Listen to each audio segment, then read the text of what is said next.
Hello, everyone, and welcome back to class. I hope you enjoyed your month off of school and had a very refreshing break. And I also hope that you had a good time getting into this course for the past week during preview week so that you'll be a little bit more prepared as we get started. This is ETM 525, Leadership for Equity and Excellence, and my name is Melissa Thomas. I'll be your facilitator through this course. I've worked with you in a previous course, and I'm very excited to see your names again and get back in contact with you and see how you've grown since we started our journey together. This course is set up just like the other courses that you've taken. Our goal is to make sure that you feel very comfortable with the platform. So by now, if you've had problems with technology, hopefully they've all been worked out and you're very comfortable with how to move through Blackboard to get to the discussion boards, the learning logs, and especially the assignment tabs. So over on the left-hand tab, you'll see under the announcements, Read Me First. And Read Me First, of course, is going to have personal contact information for me, in addition to some information about the course structure and different helps that you can get through the college. If you have an emergency, please feel free to call or text me. Other than that, I'm always available through email. Hyperconnected. Our syllabus, of course, will give you the breakdown of the course description, objectives, and what the course requirements are, very briefly in there. The course guide will have the breakdown of the 2-week modules. So we have 4 2-week modules, and each of these, of course, will be focused on leadership this time. For the previous courses, we've done a lot of discussion about you as the teachers, the people on the front lines, the students, the culture of the school. And now we're going to take sort of a bigger approach to this and step outside of our classrooms and look at what do leaders do in order to set culture in our buildings and in our systems. So that could be teachers as leaders, as department chairs, as team leaders, leading SIT team or facilitating other leadership groups, our principals and assistant principals, in addition to our office, central office staff, which could be supervisors, leadership of school in regards to superintendent, assistant superintendent, and so on. So we're going to be taking a step outside of our classrooms a little bit and looking at that and what really good culturally responsive leaders do. One of the bigger focuses we're going to have in our first modules is to look at the fact that culturally responsive leadership creates and develops culturally responsive teachers to provide equitable education for all.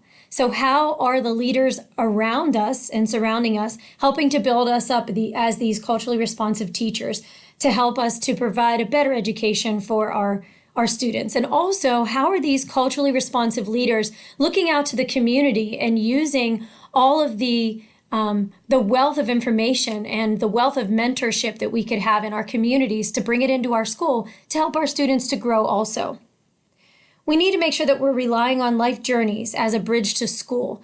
In our systems, and this is just how school has been forever, is when students come into school, they're expected to shed so much of who they are in order to fall into the systems that we have in place.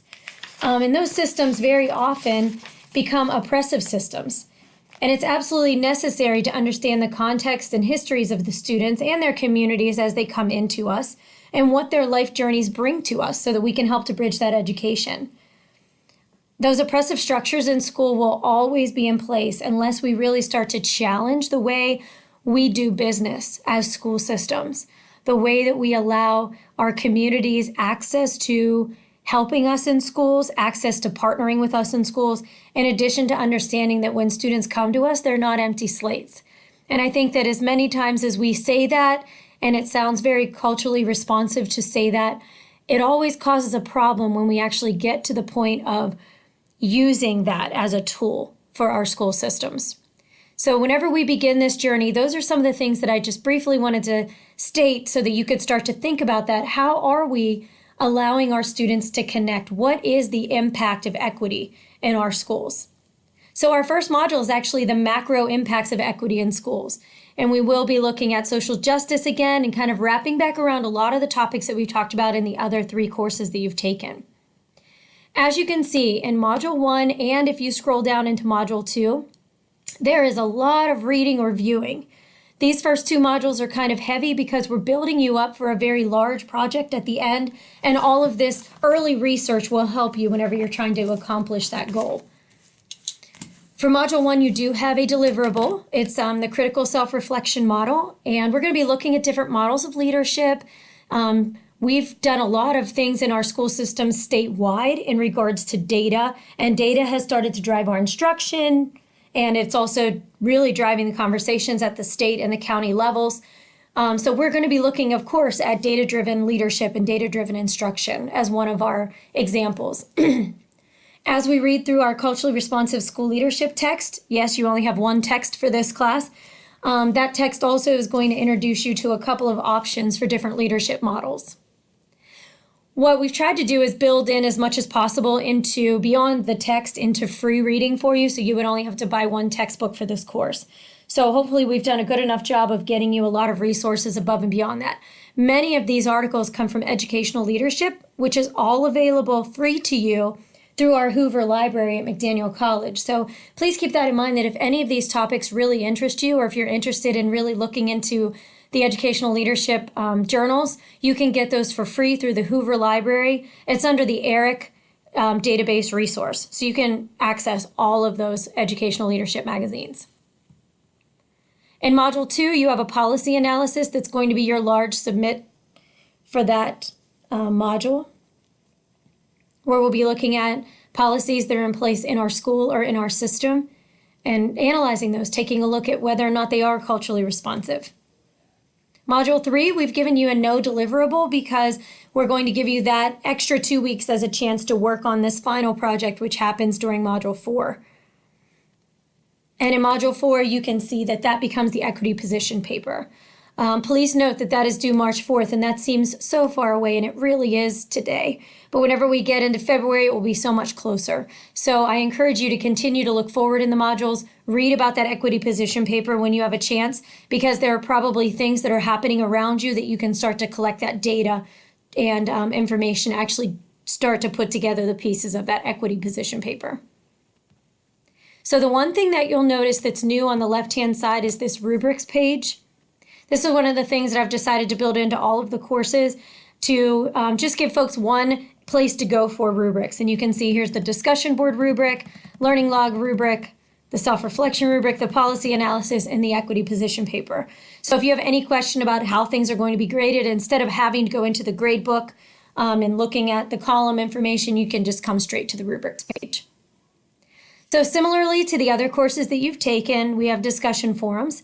Those discussion forums are actually open at this time, some of them, so they will open on a rolling basis, and they tend to be 3 per module. We like to keep it about 3 per module so that you're doing enough discussion, but you still have time to do the processing and thinking.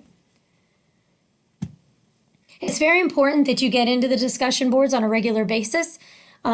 So of course, I like to give you sort of just a little bit of an overview of an option of how to do the course, and you'll find that in Module 1, strategies for going through this course. So I've given you just a mock-up of what 2 weeks could look like for you. So of course, here we are at Sunday. Hopefully you previewed the course module and you are going to be starting to do your reading. By Wednesday, the most important thing is that by Wednesday, Tuesday, Wednesday at the latest, you've started to make your initial post into the discussion boards. So I understand as we're starting here the first time, some of you may not get that in until Wednesday or Thursday. On the normal basis, Tuesday or Wednesday is the ideal time to get it in. And then sort of start to deliver your discussions every other day, every 2 days would be great, just so that you're in the discussion boards throughout the 2 weeks. At different intervals so that it shows that you're being present in class. It's very important because this is an online discussion class to get in there and make sure that you are communicating with everyone around you. If you have any questions about those things, of course, you can email me and ask questions. The critical self-reflection model is based on critical reflection model. And in this one, you're looking at the Gorski and Swalwell. That is part of your reading for this course. In that very first module. So you're looking at just identifying these 4 areas. This is actually going to be sort of an easier assignment, a shorter assignment, I should say, maybe not easier, because you are going to have to look at identifying a bias or inequity that exists in your school or your system overall. And you're going to be describing that, looking at your stakeholders, interviewing a couple of those stakeholders. This can be very informal, just talking to them and gathering some information about that. So you don't have to do a formal interview process like you've had to do in the past in courses, but just discussing, having open discussions with folks about the bias that you've found, seeing if they identify that as a bias also. And then, of course, looking at how you're a member of the stakeholder group, because as long as you're a teacher or a community member, you also fall into that. And I also want you to consider possible challenges and opportunities that come along with this bias and identifying this bias. And then, of course, imagine equitable and just outcomes. And this could be pie in the sky without limitations, anything you could possibly do. How can you challenge this and make it equitable? So, in this assignment here, just remember that it's going to be kind of choppy. It doesn't need to be written as a formal essay paper. You can do a paragraph. You can bullet some of the things as I've listed here. You're going to be doing a brainstorm, a bullet. It just does not need to be written as formally as your typical papers. Again, if you have any questions, please feel free to let me know. So with that, I think I've given you a lot of information to kind of get started on ETM 525. If there's anything I'm missing, please feel free to email me at any time, and I'll be really quick to respond to you. Again, I look forward to working with you and getting into those discussion boards and seeing how much you've grown and really getting involved in these conversations, as in some way, shape, or form, we are all leaders in our building. We're all leaders in our counties and in our systems. And it's time for us to really start looking at that so that we can make it more equitable education for everyone around us. Thank you very much for joining me on this journey, and I look forward to seeing you in the discussion boards. Have a good week.